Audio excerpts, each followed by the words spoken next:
Yes. Petri Boom would like to know, in Indonesia they seem to combine Christianity without trouble with the whole spiritual talking with the ancestors kind of thing. How would you explain that? Well, I think the worship of ancestors does almost fit with Christianity. There's no tremendous break. It's the worship of the spirits. I mean, it shades into a continuum of reverence, love for your dead parents and your dead, by extension, your dead great-great-grandparents and so on. But worship of the spirits is something very different. Well, I didn't come across any fetishes. It's not full-blown sorcery like in the Congo. It's not like in the Congo, because in the Congo it was?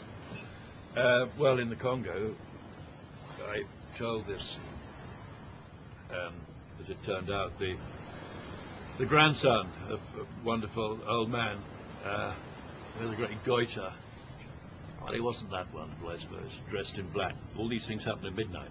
And I went to collect my fetish that I'd asked for on the grounds that I'd had enemies in Oxford. And then you shouldn't get into this, really, because then I'm worried that I might have an enemy in Oxford. No, I want to be loved by everybody, including the milkman. So at midnight all this happens. There are the gourds looking like shrunken skulls hanging in the light from the fire, and this old guy went into the back of his hut, and he came back with I couldn't see what he got in his hand.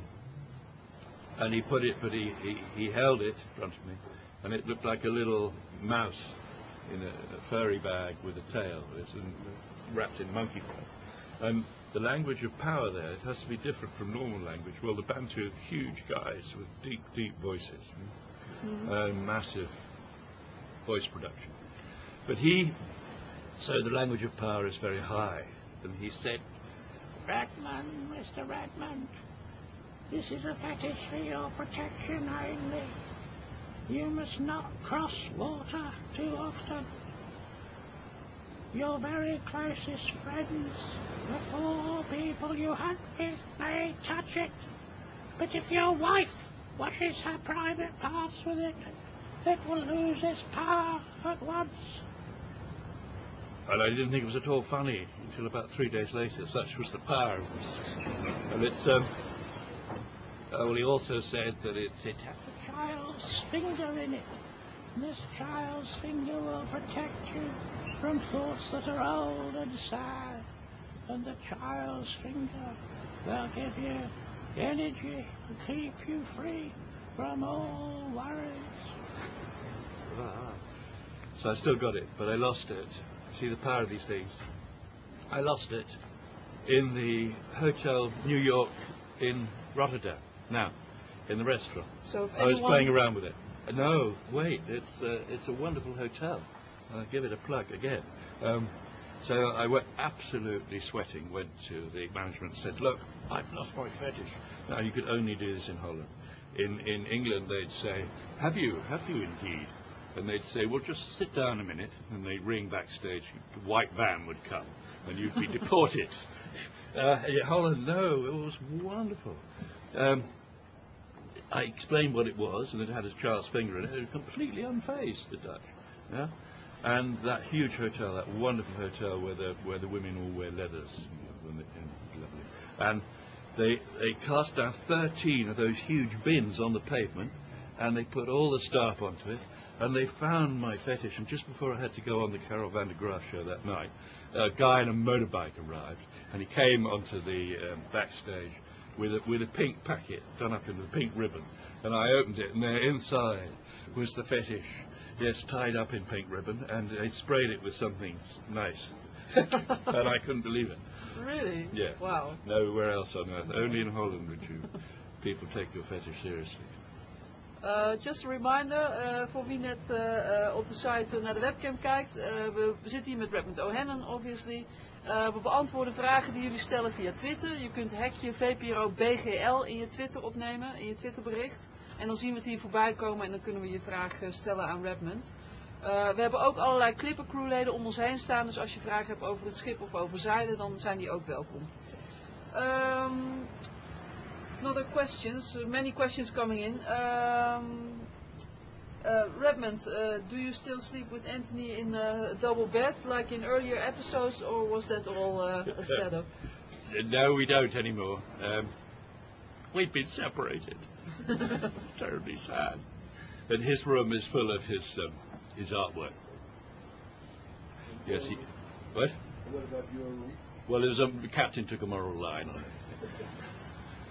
it. Twisk5 wants to know, how did Wallace feel about Darwin publishing so fast after his letter, and did he know that Darwin started writing after the letter? Wallace was an extraordinary man, I think absolutely genuine. He was pleased. He thought his only contribution, or his best contribution, had been to force Darwin to write. And you can see it in private letters. He thinks The Origin is the most magnificent book. He loves it, and he loved the fact that he had some part in it. A really modest, humble guy. Didn't seem to have really touched him. He just because he didn't belong to the establishment. He was not no church. He was not. Well, Darwin certainly wouldn't have thought of him as a gentleman. Thought he was a collector, and so. The fact of evolution by natural selection, blowing Christianity to bits and all other religions, I don't think that occurred to Wallace. And Darwin, in return, badgered Wallace all the time to write his great book, The Malay Archipelago. Darwin would say, well, come on, how much have you written? Okay. Isn't it time to get to work? And so on. So they were great friends for a time. So what Wilf Hart says here, Wallace consulted and debated with Darwin by his letters. Did Wallace consider Darwin to be his Nestor, maybe? Yeah. That seems to be correct. He did, but then he did that from the very start. The moment that Wallace became interested, of course, like Darwin's, first of all, Bates and Wallace collected insects, and then local plants and so on. But they had the Beagle was their absolute favourite book. So he was always thinking of Darwin. How would Darwin have thought of these particular series of insects and so on? Another question from Kikaboo Ati. Maybe it's a bit. I think we go into that in the second TV episode next week. Was Wallace an inspiration for Darwin, or was Darwin actually, how you say that, plagiary? Is that English? Plagiaat? Did Darwin plagiarize Wallace? Yeah, exactly. I'm absolutely certain that he didn't. It would be inconceivable to me that he did. And the reason there was a delay in him sending the paper off, of course, he was shocked, but also there were 2 children that he thought might die of scarlet fever in the house, and I think he just lost the little boy. Anyway, desolation in Down House when this arrived. And considering that, all of that, I think he acted very fast. But there's a point that if Wallace had sent that paper to even the Gardener's Chronicle, or the papers that he wrote for normally, it would be Wallaceism, not Darwinism now. He would have had absolute priority.